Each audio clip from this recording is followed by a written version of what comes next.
Hello, everybody. My name is Ryan Koki of the Seahawk Recap Show, and we've got some off-season content today for you guys. Today, we're doing a new series, and it's going to be breaking down the career of Seahawks legends. This is a series that I'm hoping to plan to do between the months of June, July, and August when there's no news for the Seahawks to talk about. These are the kind of videos you can expect from this channel. And today we're getting into one of my favorite Seahawks of all time. So let's get into his career. It's the career of wide receiver number 89, Doug Baldwin. If you like this video, please consider giving it a like. Lets me know if I'm doing a good job with these videos or not. And if you like to, please subscribe to the channel so you don't miss out on any more Seahawks future content.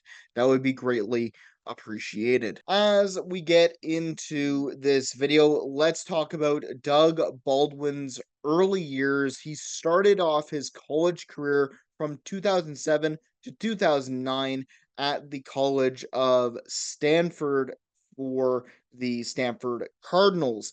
In his first year as a freshman, 2007, he had 11 receptions, 93 yards, 0 touchdowns, 6 rushing yards, and his kickoff returns, he had 23 of them, yards, 555 in total, and 24.1 average. And for that season, he had no punt returns, but had 669 all-purpose yards that season. 2008, he had 12 games played, 9 games started, 23 receptions, 332 receiving yards, 4 touchdowns, 81 rushing yards, had 1 kickoff return for 25 yards, and in the punt game, he had 18 returns for 155 yards and averaged 8.6 per punt return.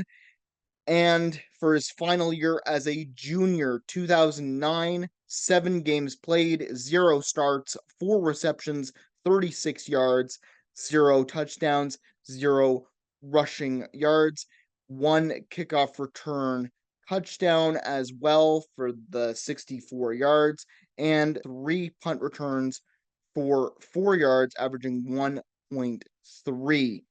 So that was how Doug Baldwin's early years started in college. He was a 3-year player, didn't start many games. He did have a little bit of trouble with that. And as he entered into the draft, went undrafted, Doug Baldwin.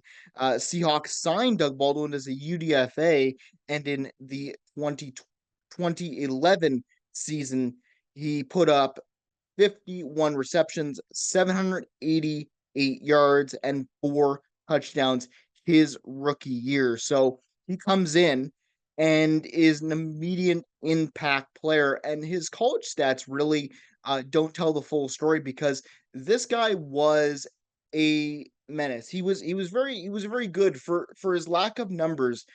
His punt and kick return ability were something that I think some teams could have looked at in the 2011 draft, but Doug Baldwin ends up going undrafted and comes to the Seahawks in 2011. Now let's break down his seasons, his breakout seasons, and his peak performance. I took the years of 2015 to 2017. Those were his seasons that I'm going to focus on. The 2011 season, his rookie season, well, what was the significance of this season? He was an immediate impact as an undrafted free agent, leading Seattle in receiving yards that year. And from that moment on, man, I wasn't in to the Seahawks fandom yet in 2011. I joined the Seahawks fandom in the 2013-2014 season. And I didn't know much about Doug Baldwin, but I already mentioned his stats from his rookie year, so I won't mention them here, but to be an immediate impact, to go through not getting taken in the 7th rounds of the NFL draft and being a UDFA, getting picked up in Seattle and being an immediate impact as a rookie was very, very impressive. 2013 key weapon during Seattle's Super Bowl championship season, Super Bowl 48. And that season was when I joined the Seahawks. The Legion of Boom was kicking off, and Doug Baldwin was having a fantastic year. 50 receptions, 778 yards, 5 touchdowns that season. And his rapport with Russell Wilson as his slot receiver was something that was very, very notable about Doug Baldwin throughout his entire career here in Seattle. And, he becomes a Super Bowl champion. And it's amazing because I love the way Doug Baldwin plays. He is one of my favorite wide receivers the Seahawks have ever had for a reason. His ability to run his routes, his ability to not be afraid, and whenever you're going up against number 89, during this time period, it was a thing where you've got to cover him or else you're going to get burned in a lot of ways because the connection between him and Russell Wilson was, I believe, one of the biggest connections in the NFL at the time. For his career peak, I decided to go with the 2015 season NFL leader in receiving touchdowns with 14, first team All Pro caliber production, franchise recording 14 receiving touchdowns, 78 receptions, 1,069 yards, and the 14 touchdowns.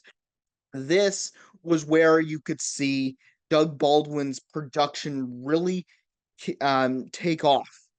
This is where he became a notable guy in this league, and people were starting to take notice. And to do it in an era as much as like the 2013, 2015 era of the NFL, you're going against a lot of very good defensive backs and a lot of very good teams. So I think that's very notable for his career peak there. In 2016, we move on.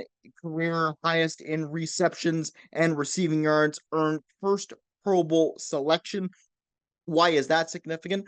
Well, after being a Super Bowl champion in 2013, there was, a lot of look at his trophy and a lot of look at his accolades, but he had no Pro Bowls during that time, and he finally gets one here. Had 94 receptions, 1,128 yards, 7 touchdowns, and that season really cemented him, I think, as a very versatile weapon for the Seahawks. He was the number one wide receiver at the time, and he brought in him and his group of guys. He was a very vocal leader for this Legion of Boom era kind of style Seahawks. He was very vocal on the offensive side of the ball. He was one of the main leaders in that locker room, at least for the offense. And he really showed it with his not only his on-field production,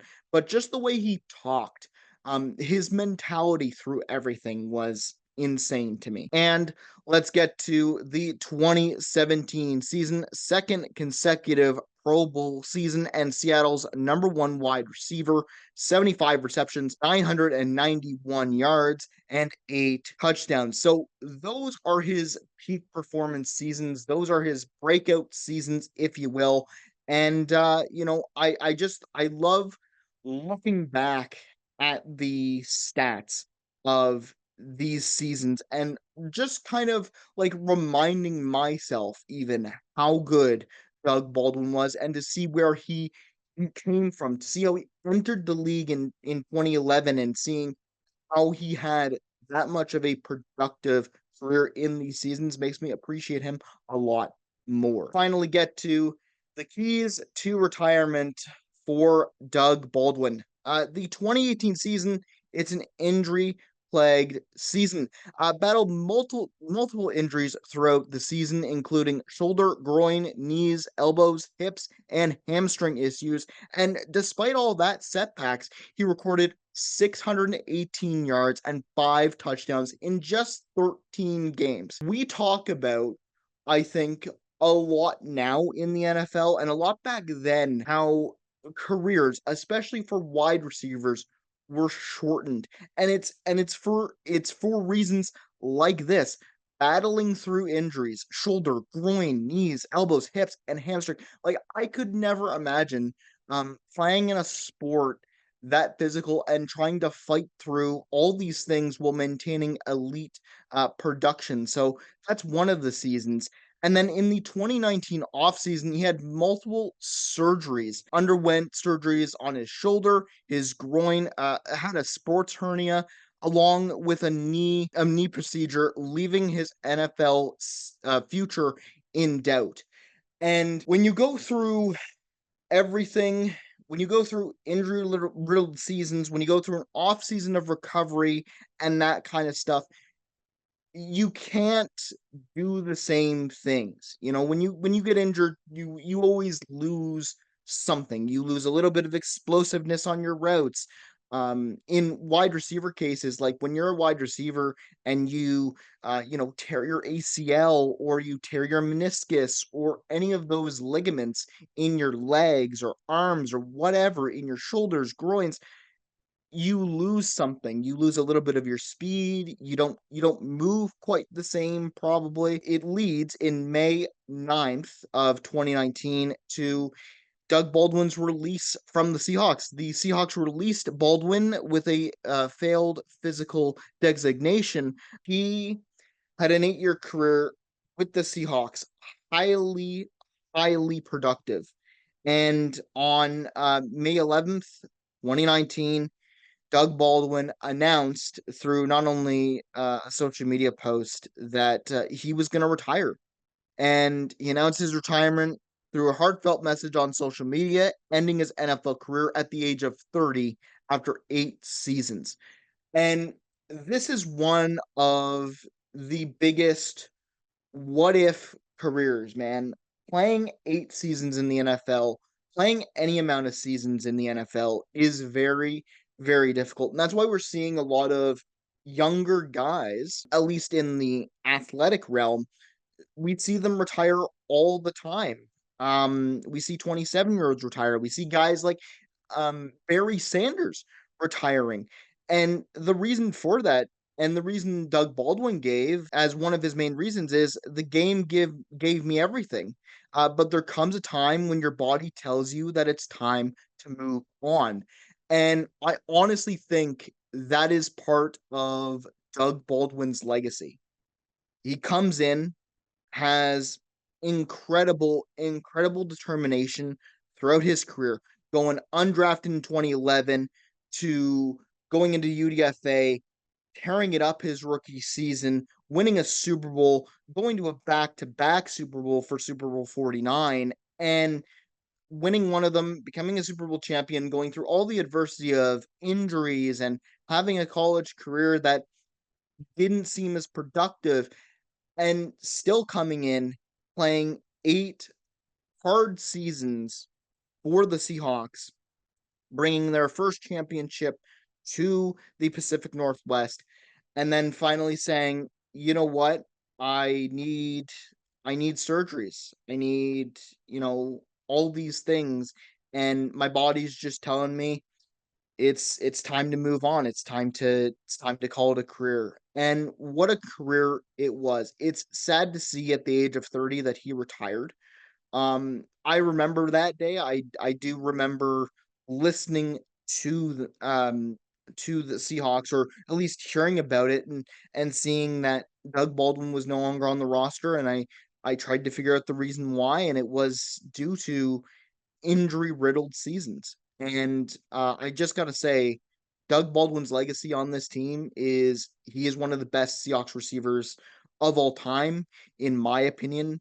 And he showed a type of grit and tenacity that the Legion of Boom and that era of the Seahawks showed. And it's showing up in this new era with Mike McDonald and the Seahawks that you see today. Anyways, hope you all enjoy the video. Let me know if you like these videos, and I'll keep making them. Let me know your thoughts in the comment section down below. What is your favorite Doug Baldwin memory? I want to hear it. Anyways, take care of yourselves. The Hawks go, and I'll see you in the next video.